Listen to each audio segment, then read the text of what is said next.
Hello students तो आम सामार भेकेशन प्राय शेष होइसे আজি 29 30 31 দুদিন আছে আৰু 1 আগষ্টৰ পৰা স্टार्ट হ'ব আমাৰ স্কুল আৰু কলেজবিলাক।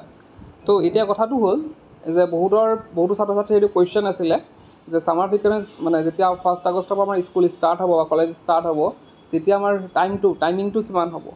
যেহেতু আমাৰ সামাৰ ভেকেশ্যন গৈছে যদিও কিন্তু এতিয়ালৈকে গৰম কমা নাই, গৰমৰ পৰিমাণটো একেই আছে।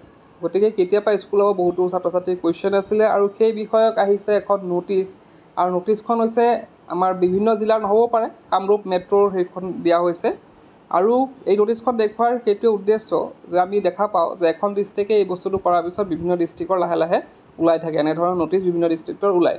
তো এতিয়া কামৰূপ মেট্ৰ'ৰ পৰা দিছে যে কামৰূপ ইয়াতে লিখিছে as per the discussion held in the district commissioner Kamrup metro' district in the interest of public well-being, the school timing of the secondary school is extended by half an hour.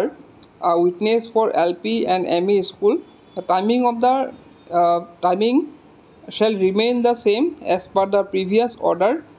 White number to দিয়া আছে আৰু তো ইয়াতে Friday পৰা start হ'ব 1 আগষ্টৰ পৰা।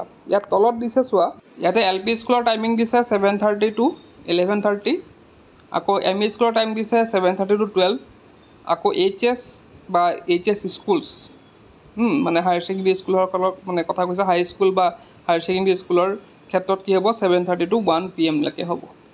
তো এইটো টাইমিং আছিলে, মানে নতুনকৈ এইটো টাইমিং দিয়া হৈছে। তো এইটো টাইমিং মতে কি হ'ব স্কুলসমূহ বহিব। তো এইখিনি আছিলে আৰু মই সেইটো ক'লোঁ যে তোমালোক অলৰেডি যে কামৰূপ মেট্ৰ' হ'ব পাৰে নোটিছখন, কিন্তু লাহে লাহে তোমালোকৰ নিজৰ নিজৰ ডিষ্ট্ৰিক্টতো এনেধৰণৰ নোটিছখন তোমালোকে দেখা পাবা।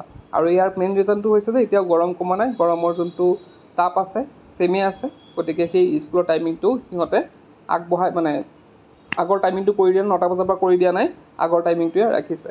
তো এইখিনি আছিল আজিৰ ভিডিঅ'টোত। আজিৰ ভিডিঅ'ত